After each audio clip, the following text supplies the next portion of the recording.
First of all, I did not mean to make that last video so long. Usually I was thinking I was going to make these videos probably only about 10 to 15 minutes each, so that was not my plan, and hopefully I don't do that again. So I'm going to try and work on making them a little bit shorter. My main goal is to just help other solo Logi players find tasks and things to do, some ideas, give them some ideas of objectives to complete, and just to kind of see my thought process through solo Logi. So looking on the map tonight, just kind of looking around, I have a bunch of B mats that I could go craft some stuff, so I'll probably do that at the end of the night. Could make some dune trucks, some Logi trucks for this. Oh, there's two flatbeds in there. Actually, this seaport is needing a lot of storage crates, so we're going to go over there and make a bunch of storage crates. Alright, as I mentioned before, this has two flatbeds, which is a pretty big deal. Flatbeds have become pretty scarce since the 1.0 update. They're definitely a lot harder, I feel like, to find as a solo Logi player than previous before 1.0.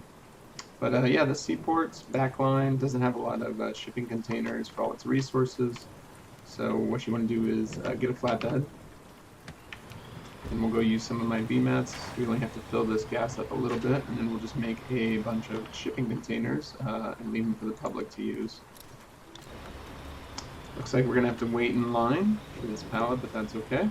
Not a big deal. Oh, and he's done already. Perfect. Alright, this city is pretty easy to build shipping containers pretty quickly. Just the rotation through... Oh, there's a bunch of BMATs in here already. Perfect. So I don't even actually have to come get my BMATs. But the rotation between the refinery, this construction pad, and then the seaport makes this just go by really, really fast. I can crank one of these out. I think I timed it once and it was like every 3 minutes or so that I could do the full rotation and get a new shipping container down there.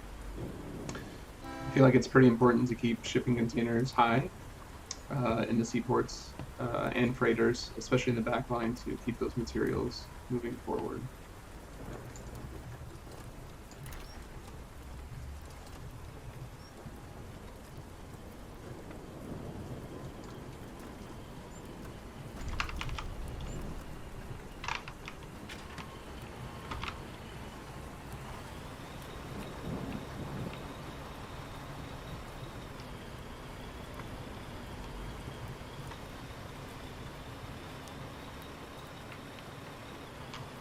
And make sure you are always parking off to the side, so you can let those Logi trucks like that one in. Pretty easy just to use the crane, bring your crate over in, and that way other Logi trucks or people trying to pull vehicles as well can get out really easily. So try not to block this main path here. If the Logi bros are smart, they can fit 3 Logi trucks in there to get materials and things. Here's one crate. I think I'll build maybe around 4 or 5.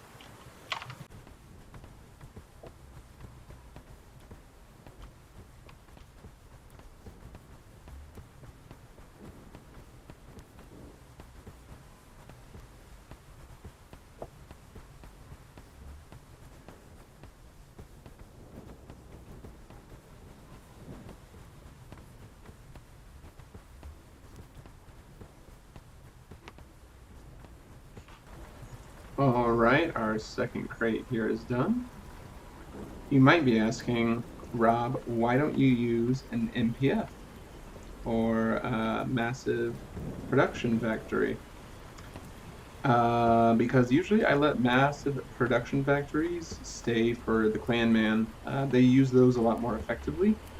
I actually did a war with FMAT, which is a great group of Logi bros, really great people, and they know how to use those MPFs really effectively. I learned, and I learned as a solo Logi player that you can't really use MPFs too effectively if you want to make at least some immediate changes to what's going on in your area and everything. All right, crate number 3 here is done. For those Logi players that don't know, building these types of crates and doing any kind of building does get you commends as well. From my previous video last night, I started with 16 commends, and I did a bunch of crafting, and now I'm up to 43. So you can get that up pretty high, and especially again just building these crates can gain you some commends to give to others as well. All right, crate number 4 done. I think we're going to do one more, just because for some reason or another I always like doing 5 of whatever objective I'm doing. I really do believe, as a good solo Logi bro, a good way to be a good Logi bro is to have ways to set up things to help other people with the other steps. So for example, me making these crates and then just putting them in the seaport is helping some future Logi bro that they don't have to waste time making these crates and then doing their delivery, that they can simply pull these crates, put them in a freighter, put them in a flatbed, and then just go do the delivery. So I'm saving them time kind of by maximizing my efficiency here. All right, crate number 4 complete. One more crate to go. All right, 5 crates are complete. My objective is complete. Grabbing a flatbed from the seaport and making 5 shipping crates only took me probably less than 15 minutes to make 5 of them and put them in the seaport. So pretty easy objective in I would think, to complete. So yep, we got 5 extra ones. There's 8 in here total. That's a pretty good amount. No storage ones, unfortunately. There's no freighters in here, so we're going to look at next bringing a few freighters here.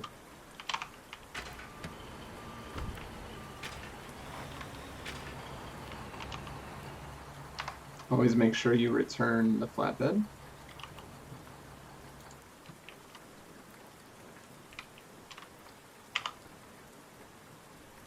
Now, because I'm familiar with the map, I know down here in Buckler Sound we have 12 freighters. I'm a person that's usually moving 5 crate freighters from up here, Cape, to Buckler Sound, or even to Jave Cove. That's usually about a 20-minute route. Not too bad to reinforce that midline there. But these freighters usually need to be returned. A few of them need to be returned. There's only 12 crates down there, so it doesn't need 12 freighters down there. So we should return at least 2 to 3 freighters back up to Cape for others to use. So we'll do that. We will do that next. It's snowing! We should be able to survive. Something I learned coming to Buckler Sound is that their main fuel tank here is actually completely out of fuel.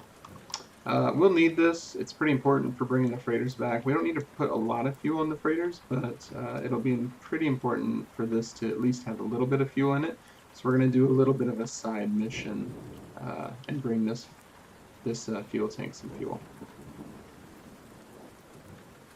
The side mission is we came up to one of my favorite spots, Holdout, just a little bit north of Buckler Sound, and they had some fuel trucks, some fuel runners, and some fuel. So we're going to pull a fuel runner. We're going to fill it up with some fuel and then go fill that tank up and then do our freighter runs. Oh yes, for some reason I forgot that this is glitched, or if you know it's not glitched and I'm just doing it wrong, let me know, but I cannot pull the fuel. I think it's because it's crate and it can't go in the fueler there, so what I do is I just do this, which is not as efficient, but yeah. We just pull them this way. All right, we have filled our fuel runner with canisters here, 25. Something I wanted to kind of say is with this change for the fuel runners, not being able to carry 200 fuel canisters, that's okay. You know what? I'm fine with that. That was a little OP. I understand, especially we got the new yellow, stationary holders. But 25 is still just a little bit too, just not, it should be around like 40. The fuel runner should be able to carry around 40 of these canisters, these crates, whatever have you. And they should make it so that obviously other trucks can't fuel from the tanker or something, but there should just be a little bit more capacity here to transport. 25 is a little hindering. I understand that they made the distance traveled with fuel a little bit greater and more efficient, but it's just making these fuel runners. I haven't used them as much as I have in other wars, so just a suggestion. I unfortunately don't have a wrench on me right now and can't find one in a near base, but if I could, I would wrench this car and move it, because my OCD kicks in when they are leaning into the road like this.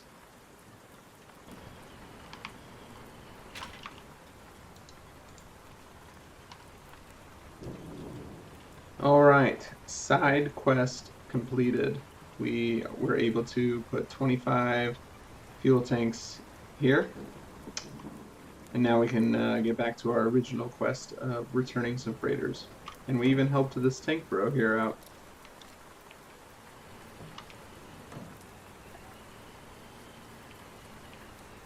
Same thing with my Logi trucks runs. I try and keep the fuel pretty limited. Usually 1 or 2 ticks are good enough to get us back to the back line.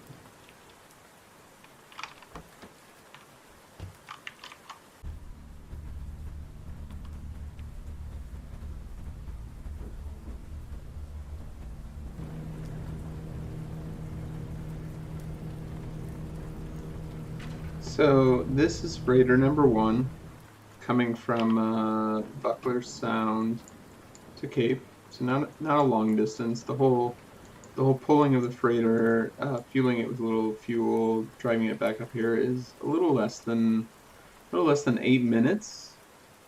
So the way that I justify this is it would probably take somebody more than 8 minutes to grab the B mats necessary to build a freighter, come and build the freighter, and then build the freighter, put it in the seaport, than it would for me to go back to Buckler Sound and bring back 1 freighter. That's my logic.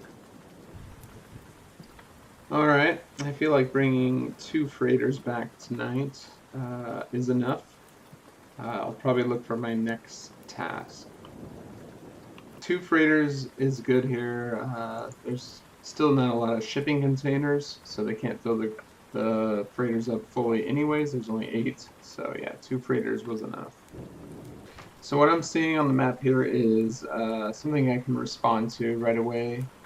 They're saying 0 BMATs. There are some close BMATs right here, or where was it? It was about 2K somewhere. Oh yeah, back here. There's 2K back here. Hopefully some people are building this up, but there's no BMATs on this front.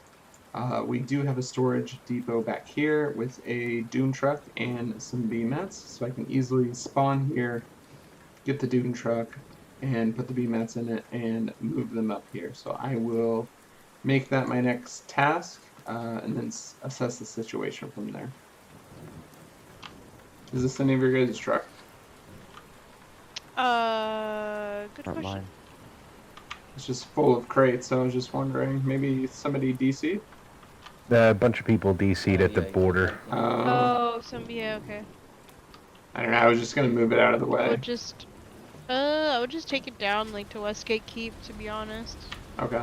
If somebody wants to do that, I'm gonna run BMATs down there. Got it. Okay, Got it. thank you.